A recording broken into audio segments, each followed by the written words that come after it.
Hello tout le monde, j'espère que vous allez bien. Aujourd'hui, on se retrouve pour un vlog dans lequel je vais vous dire un peu de ce que j'ai appris en 10 ans de muscu, des choses que je ne savais pas quand j'ai commencé ou que je ne savais pas forcément à mes débuts, dont j'ai compris l'importance. Je me dis que pour celles qui débutent ou pour celles qui n'ont pas autant d'expérience que moi, ça peut être intéressant justement d'écouter ces petits conseils parce que c'est des conseils qui aident énormément quand on les applique. Donc je vais vous donner ces petits conseils tout au long de la journée. Pour les nouveaux ici, moi c'est Margot, je suis coach et influenceuse fitness. Si vous souhaitez bénéficier de plein de conseils nutrition, musculation, je vous invite à vous abonner à ma chaîne et vous pouvez également me suivre sur Instagram. Vous retrouverez plein de contenus très utiles. Sur ce, il est déjà 9h15. Je vais me faire mon petit déj. C'est parti.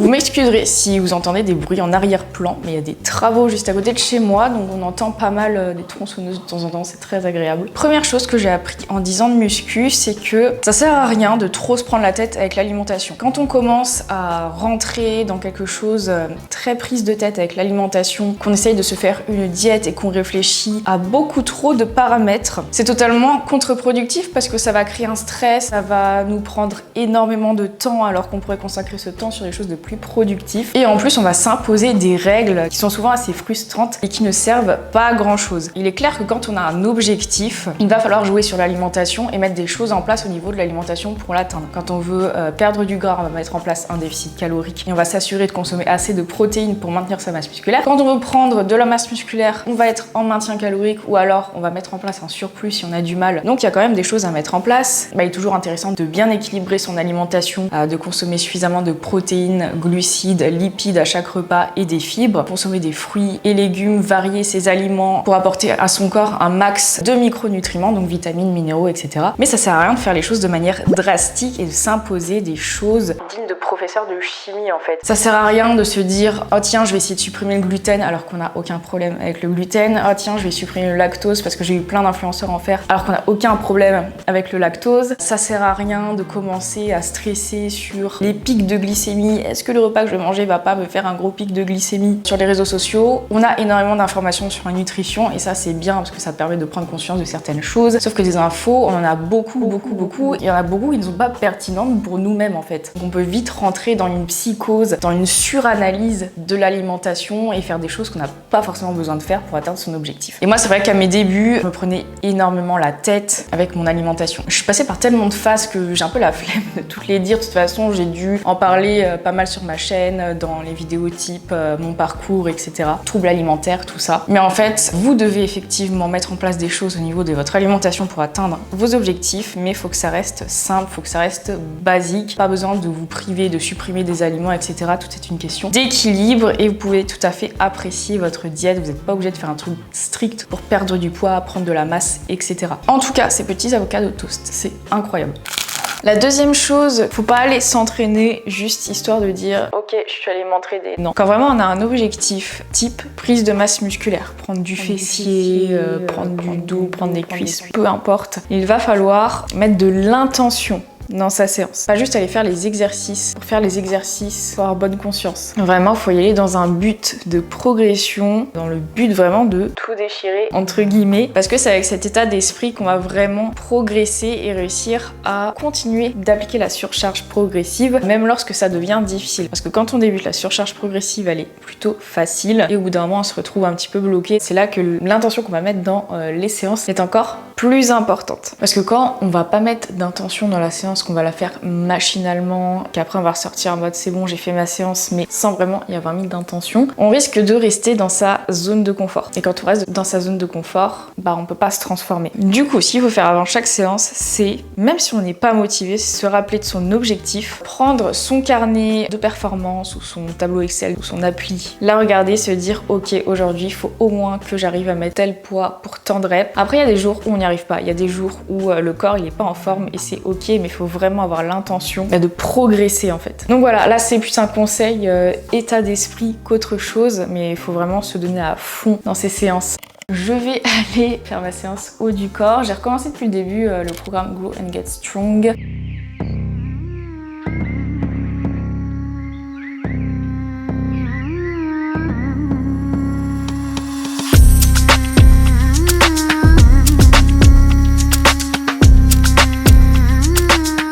Je viens de rentrer de ma séance et du coup ça me fait penser à un troisième point que j'ai appris en 10 ans de muscu, et celui-là je l'ai appris un petit peu tardivement. Au bout de quelques années de musculation, je me suis rendu compte que c'était quand même quelque chose de très important qui facilite énormément la pratique de la musculation. C'est de travailler sa mobilité articulaire. Qu'est-ce que c'est? Faut pas confondre avec la souplesse. En fait, ça va être notre capacité à bouger, on va dire, nos articulations et à avoir certaines amplitudes de mouvement. La flexibilité, ça va être plus l'étirement musculaire, notre capacité à étirer nos muscles. La mobilité articulaire, c'est très utile en musculation. Ça permet de réaliser les exercices de manière plus sécuritaire, de manière plus efficace pour la prise de muscle, de manière plus performante. La mobilité, ça permet déjà de prévenir des blessures. Quand on a une mauvaise mobilité, alors l'exercice que je vais prendre comme exemple quand je vais parler de ça, c'est le squat. Parce que le squat, c'est un exercice de base en musculation et je recommande à tout le monde de faire du squat. Ça paraît pas comme ça, mais c'est un des exercices les plus difficiles en musculation parce qu'il demande beaucoup de technique et une bonne mobilité articulaire pour être bien exécuté et pour permettre de progresser dessus. Mais disons que tous les mouvements type squat, donc le squat à la barre, la presse à cuisse, les fentes, etc.,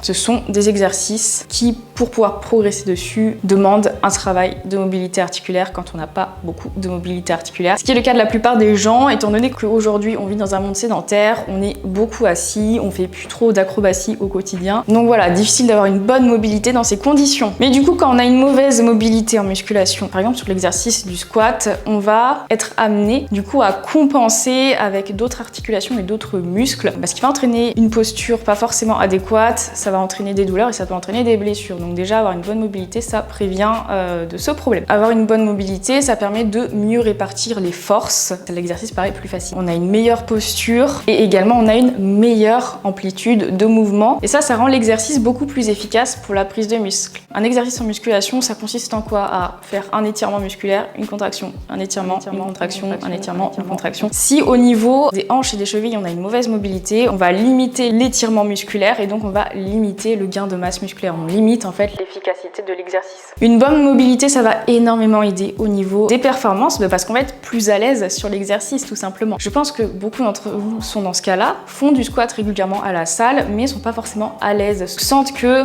peuvent pas descendre trop bas, carrément elles sont bloquées quoi. C'est compliqué d'appliquer la surcharge progressive sur un exercice sur lequel on n'est pas à l'aise. En devenant plus mobile, on devient beaucoup plus à l'aise sur l'exercice parce que comme je vous l'ai dit, les forces sont mieux réparties, on utilise mieux les muscles, c'est plus efficace et donc on va avoir moins peur de charger parce qu'on a beaucoup moins de risque de se blesser.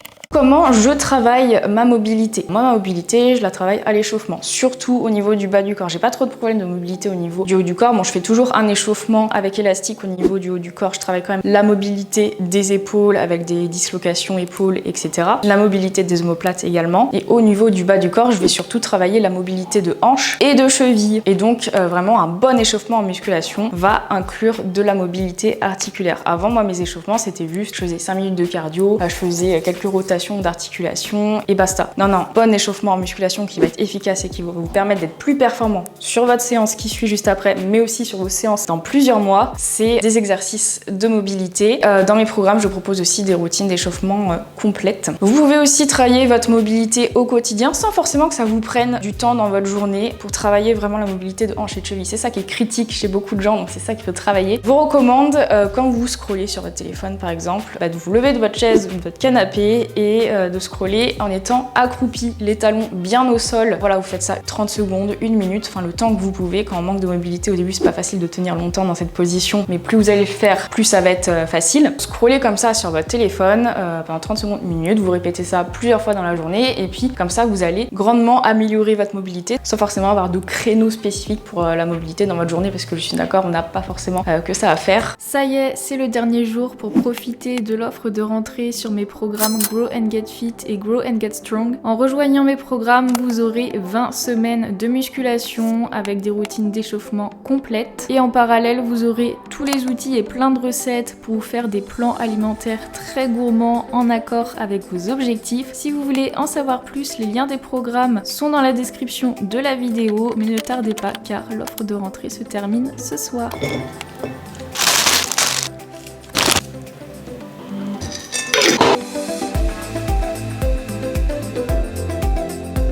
Franchement, une dinguerie cette salade. En plus, on est vraiment sur un truc petit budget vu qu'il n'y a pas de viande. Autre chose que j'ai appris en 10 ans de muscu, c'est qu'il n'y a pas besoin de faire des choses trop compliquées. Ça revient un peu au premier point que j'ai dit, comme quoi ça sert à rien de faire une diète giga stricte, une diète de compète si on ne fait pas de compète, etc. On peut obtenir de très beaux résultats, même avec une alimentation totalement plaisir, juste en faisant des choix judicieux, mais pas des choix hyper compliqués non plus. Ça marche aussi avec les programmes de musculation. Un programme de musculation super compliqué, avec 36 000 méthodes d'intensification, 3 supersets, du drop set, du pyramidal dans la même séance avec 36 000 exercices et des tempos ultra spécifiques à avoir par exercice, etc. Non. Enfin, pour prendre du muscle, ça ne sert absolument à rien. Si dans vos séances de musculation, vous intégrez plein de techniques d'intensification comme ça ou de tempo ou je sais pas quoi, sans savoir pourquoi vous le faites, parce que ça peut avoir un intérêt de faire ça dans la préparation physique. Mais si vous faites ça juste parce que vous pensez que vous prendrez plus de muscles, etc., je vous le dis tout de suite, ça ne sert absolument à rien et ça peut être totalement contre-productif parce que du coup vous gaspillez votre énergie dans justement une méthode d'intensification, dans un tempo, ce qui va faire augmenter votre cardio et du coup vous allez peut-être arrêter votre série parce que vous avez plus de cardio plutôt que parce que votre muscle n'en peut plus. Vous serez à l'échec cardiovasculaire et pas à l'échec musculaire. Et moi c'est quelque chose que je faisais à mes tout débuts. Je pensais que vraiment que faire des programmes hyper compliqués avec plein de trucs un peu bizarres, ça allait être plus efficace parce que effectivement quand on fait ce genre de choses pendant la séance, elle semble beaucoup plus intense. Mais en fait, une séance de musculation, c'est pas une séance de crossfit. Les méthodes d'intensification, ça existe et c'est utile, mais vraiment, quand on sait pourquoi on les fait, qu'on a un objectif spécifique qui va derrière. Par exemple, on peut intégrer du pyramidal si c'est une manière rassurante pour nous d'augmenter les poids et de travailler à la fois l'endurance musculaire et la force sur un même exercice d'une même séance. On peut intégrer du superset si effectivement on est un peu limité en termes de temps sur notre séance et qu'on veut garder un bon volume d'entraînement, on va intégrer des supersets. Mais si on fait ça juste parce qu'on pense que c'est plus efficace parce que on a vu quelqu'un le faire, ça ne sert à rien. En vrai, les basiques en musculation, ça fonctionne très bien. Faire 4 séries de 10 répétitions si on est proche de l'échec sur un exercice, c'est la base. 10 répétitions, ça peut être 8, ça peut être 12, ça peut être 6, ça peut être 20, mais c'est vraiment la base, être proche de l'échec. On peut avoir de très beaux résultats sans ajouter de techniques d'intensification. Et moi, les programmes que je me fais sont giga simples. Et c'est depuis que je me fais des programmes très simples que j'ai pu obtenir de beaux résultats en termes de prise de masse musculaire, niveau fessier notamment, etc. Et du coup, au niveau alimentation, c'est pareil. Pas besoin de faire compliqué, pas besoin d'intégrer des aliments qu'on trouve au fin fond de l'épicerie bio à 30 km. Ça coûte cher, ça vous fait perdre du temps et en plus, en général, c'est moins bon gustativement parlant. Ce que j'ai appris en 10 ans de muscu, c'est que les basiques, c'est ce qui marche le mieux. Et quand on applique les basiques, on a beaucoup moins de chances de se tromper. On en vient au 5e point qui a été très important dans ma pratique de la musculation et que j'ai, on va dire, mis en place assez tardivement et qui m'a énormément servi pour progresser. Comprendre l'importance de la force et comprendre ce que c'est la force concrètement. Si je vous dis la force comme ça, je pense que vous vous dites c'est soulever des poids, c'est une tension musculaire contre une résistance. Voilà, si on essaie de définir avec des mots. Et en fait, la force, c'est un pilier fondamental en musculation parce que c'est une qualité physique qu'on utilise tout le temps en musculation. Le but de la musculation, c'est de soulever des poids. Pour ça, il faut de la force. Plus on va être fort, plus on va soulever lourd, etc. Je pense que je ne vous apprends rien jusqu'ici. Mais en fait, la force, c'est pas juste avoir des gros muscles. La force, c'est avant tout une adaptation du système nerveux et pas seulement une caractéristique musculaire. Qu'est-ce que j'entends par adaptation du système nerveux? En fait, c'est que pour gagner en force, on va devoir entraîner son système nerveux à recruter plus efficacement des fibres musculaires. Concrètement, comment c'est foutu ce bazar? Vous avez des neurones moteurs qui sont connectés à plusieurs fibres musculaires. Un neurone moteur est connecté à plusieurs fibres musculaires, c'est ce qu'on appelle une unité motrice. Et en gros, quand vous n'avez pas beaucoup de force, votre neurone moteur, il va être capable d'activer une seule fibre musculaire, alors qu'il est connecté à plusieurs fibres. Plus vous allez devenir fort, plus vos neurones moteurs pourront activer plusieurs fibres musculaires en même temps. Ça veut dire qu'on peut gagner de la force, soulever de plus en plus lourd sans prendre 1 gramme de muscle. Tout simplement en entraînant en fait son système nerveux à être beaucoup plus efficace dans l'activation et la synchronisation des fibres musculaires. Ça, je l'ai appris lorsque j'avais commencé à intégrer des cycles de force il y a plusieurs années. Ça remonte quand même à pas mal d'années, mon premier cycle de force. Et ça avait carrément chamboulé, tout changé au niveau de ma pratique. Ça a été vraiment game changer. Parce que c'est vrai qu'au bout d'un moment, on est bloqué dans sa surcharge progressive. Je pense qu'à force de voir mes vidéos, vous le savez, il faut appliquer la surcharge progressive pour prendre du muscle. Mais au bout d'un moment, on peut pas soulever des montagnes, quoi. La surcharge progressive, elle devient de plus en plus compliquée. On se retrouve bloqué à un moment donné à cause justement de cette mauvaise efficacité neuromusculaire. Et c'est là tout le rôle des cycles de force en fait. Ce sont des cycles durant lesquels on va pas avoir pour objectif de prendre du muscle, on va pas prendre de muscle. On va juste améliorer l'efficacité du système nerveux. Et une fois qu'on aura entraîné son système nerveux à être plus efficace, à activer plus de fibres musculaires, parce que forcément lorsqu'on soulève quelque chose, plus on a de fibres musculaires activées, plus on sera fort quoi. On améliore ça justement avec les cycles de force et quand on va revenir ensuite à un cycle d'hypertrophie, là ça va mettre un gros boost sur la surcharge progressive, on va se remettre à progresser, on va débloquer la stagnation. Je pense que les filles qui suivent le programme Grow and Get Strong, vous voyez tout à fait de quoi je parle. Mais en fait, vu que à chaque fois qu'on soulève un truc, on sera capable d'activer plus de fibres musculaires, là d'un coup comme par magie, on pourra mettre plus lourd alors que c'était pas le cas avant. Et du coup, on relance la surcharge progressive et on relance le processus d'hypertrophie musculaire. Et ça, quand on atteint un niveau intermédiaire avancé, c'est quelque chose qui est très très intéressant à mettre en place si on veut continuer de progresser. Vient le temps du réconfort avec mon gâteau préféré, cake tout chocolat du e-book Choco Addict. D'ailleurs, si jamais le e-book Choco Addict est encore en promo jusqu'à ce soir, donc si ça vous intéresse, si vous voulez ne plus jamais manquer d'idées de collation et de petit-déj riches en protéines pour vous aider à atteindre vos objectifs, tout ça en vous régalant bien entendu, voilà, le lien est dans la description et je vous conseille de ne pas passer à côté, si vous êtes gourmande en tout cas. Je viens de passer 3 heures à essayer de résoudre un bug sur mon site, ce n'était absolument pas prévu, ça m'enlève 3 heures de travail dans la journée, j'ai plein de choses à faire, du coup je prends du retard et du coup ça me stresse et il ne faut surtout pas que je stresse parce que durant mon burn-out, le stress a fait beaucoup trop de dégâts et d'ailleurs je crois que c'est le point qui va venir juste après. Je vais me poser, me divertir pendant que je mange ceci et je vous retrouve juste après. Bon les amis, je vous retrouve le lendemain. Hier soir j'avais beaucoup trop de trucs à rattraper, du coup j'ai pas filmé. Ce matin pour le petit déj, parce que je sais que ça vous intéresse, je me suis fait des pancakes avec coulis de chocolat, c'était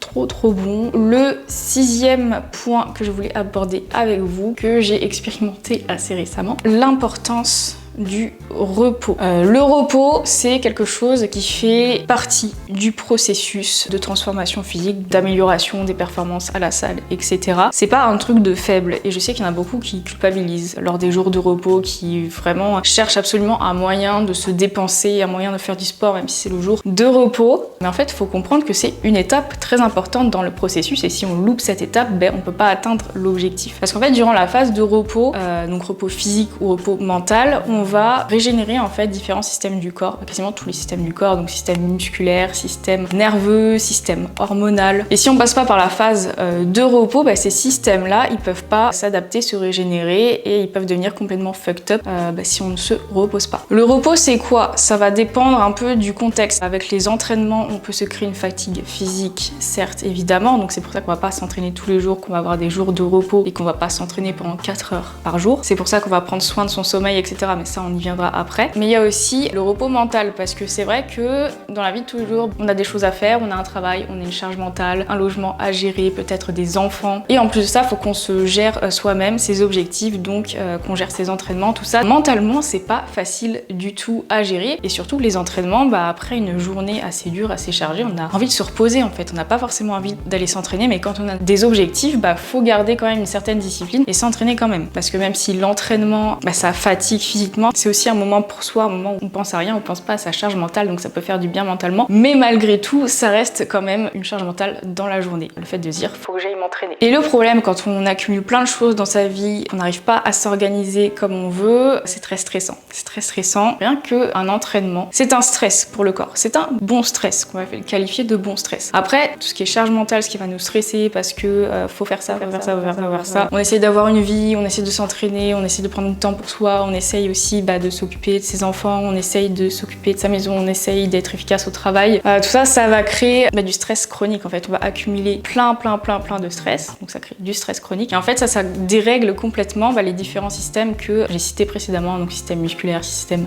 hormonal, système nerveux, etc. Et ce qui se passe, c'est quand on souffre de stress chronique, c'est que ça va impacter effectivement nos entraînements parce que les systèmes, malgré le sommeil, malgré le repos, etc., à cause du stress qui s'accumule, ils vont se dégrader en fait. Donc on récupère pas, on risque de se blesser, on ne progresse pas, on est frustré. Et c'est pour ça que trouver un équilibre de vie dans lequel on évite absolument le stress chronique, c'est super important. Il y a des périodes où ça sera inévitable, malheureusement, parce qu'on n'est pas des robots. Mais parfois, quand on s'impose 5 séances par semaine, ce qui est un bon rythme, parfois ça peut être contre-productif parce que ça nous enlève des temps en fait où on va faire quelque chose de passif. Faire des activités passives, genre regarder une série, lire un livre, rien faire, c'est super important justement pour éviter le stress chronique en fait. Dans ces cas-là, passer à 4 ou 3 séances par semaine, ça pourrait être plus productif parce que on évitera dans ces cas-là le stress chronique, on aura une meilleure récupération, on fera des entraînements de meilleure qualité. Donc je dis pas qu'il faut passer de 5 à 3 entraînements, ça va vraiment dépendre des cas. Il y en a qui ont une vie bien chargée et qui arriveront parfaitement bien à faire 5 entraînements en évitant le stress chronique parce qu'après ça dépend des personnalités, ça dépend vraiment de la vie de chacun et des responsabilités qu'on a au quotidien. Mais vraiment trouver un équilibre, remettre sa vie en question de temps en temps pour voir si justement on n'est pas trop chargé, c'est hyper important. Je parle de ça parce qu'il y a pas longtemps du coup j'ai fait un burn-out. Juste avant le burn-out, j'avais une charge de travail énorme et je m'entraînais 5 fois. J'essayais de me taper mes meilleures perfs à l'entraînement et en fait ça sur la durée c'est pas possible parce que avec une grosse charge de travail et une grosse charge d'entraînement, justement mes systèmes ne peuvent pas se régénérer comme il faut. J'accumule de la fatigue, j'accumule du stress et ce qui s'est passé c'est que je me suis blessée tout simplement et après se remettre d'une blessure ça peut prendre plusieurs mois, c'est extrêmement frustrant surtout quand on était sur une bonne lancée. Puis après avec mon burn-out, c'est là que j'ai bien senti que tous mes systèmes étaient fucked up, j'ai énormément perdu en force donc mon système nerveux était d'un coup beaucoup moins efficace donc super frustrant. Je tombais beaucoup plus facilement malade donc ça affectait aussi mon système immunitaire. J'avais des douleurs beaucoup plus facilement donc ça affectait mon système musculaire. Donc là je l'ai bien expérimenté, c'est pour ça que j'insiste vraiment dessus dans cette vidéo. Prenez soin de vous, vraiment, ça fait partie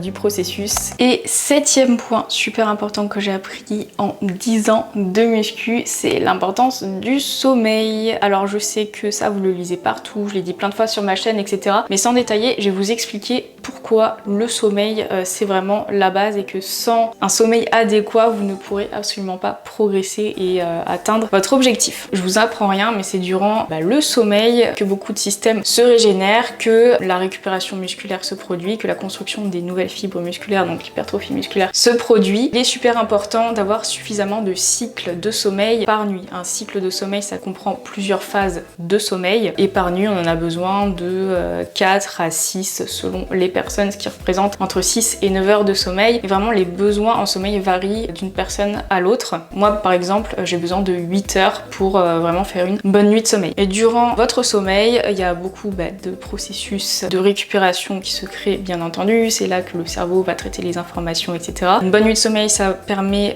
de réduire les taux d'hormones de stress, le cortisol par exemple. Et si on ne dort pas assez, on peut pas suffisamment réduire ces taux et on va sécréter pas mal de cortisol dans la journée, ce qui augmente justement le stress. Et aussi le sommeil, ça va énormément jouer sur d'autres hormones qui sont super utiles pour votre transformation physique. Une mauvaise nuit de sommeil, ça va avoir un impact sur votre production de leptine et de ghrelin, donc les hormones de satiété et de faim. C'est-à-dire que moins vous allez dormir, plus vous allez sécréter de la ghrelin dans la journée pour compenser, donc plus vous allez sécréter d'hormones de faim, donc plus vous aurez d'appétit dans la journée, et moins vous allez sécréter leptine, donc l'hormone de satiété, donc moins vous allez ressentir la satiété dans la journée. Vous aurez plus d'appétit, moins de satiété, donc vous allez manger plus. Si vous avez un objectif de perte de gras par exemple, c'est super désagréable d'être en déficit calorique en ayant plus faim et en étant moins calé, parce que du coup vous aurez faim toute la journée et vous avez de forts risques du coup de craquer, de manger davantage pour compenser et du coup ne plus vous retrouver en déficit calorique, voire vous retrouver en surplus calorique et prendre du poids, donc tout le contraire de ce que vous souhaitez.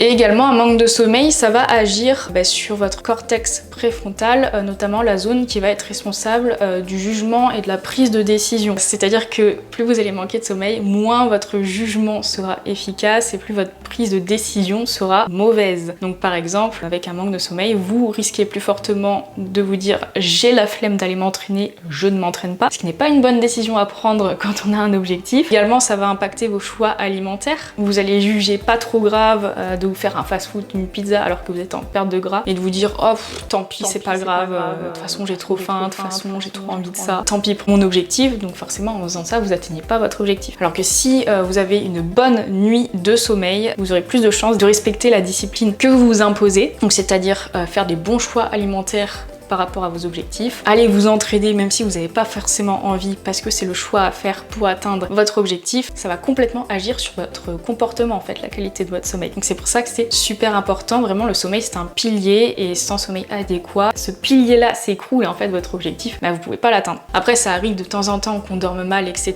Mais ça c'est pas grave, mais je veux dire c'est si vraiment toutes les nuits vous restez sur votre téléphone, vous scrollez trop longtemps jusqu'à 2 h du mat, vous allez vous coucher trop tard ou que je sais pas vous avez un travail qui nécessite de vous lever très tôt, vous levez je sais pas à 4 h mais que vous allez quand même vous coucher à 23 h, là c'est pas bon, il faut revoir vraiment toute son organisation de manière à avoir suffisamment de sommeil au quotidien. Bon les amis, voilà pour ce vlog et j'espère que les notions que j'ai abordées vont vous aider dans vos choix pour atteindre vos objectifs. Et pour rappel, c'est le dernier jour pour profiter de la promo de rentrée sur mes programmes. Les liens des programmes sont en description et si vous voulez vraiment quelque chose à suivre étape par étape sans vous prendre la tête, en vous régalant au quotidien avec l'alimentation qui vous facilite l'organisation, qui vous facilite l'application de la surcharge progressive à l'entraînement, et bien vraiment je vous conseille de ne pas louper l'opportunité. Et même si vous voulez commencer plus tard, l'accès est à vie, donc autant prendre un programme maintenant tant que le prix est moins élevé. Sur ce, j'espère que cette vidéo vous aura plu. N'oubliez pas de liker, de laisser un commentaire et de vous abonner. Et sur ce, je vous fais des gros bisous et on se retrouve très bientôt pour une prochaine vidéo.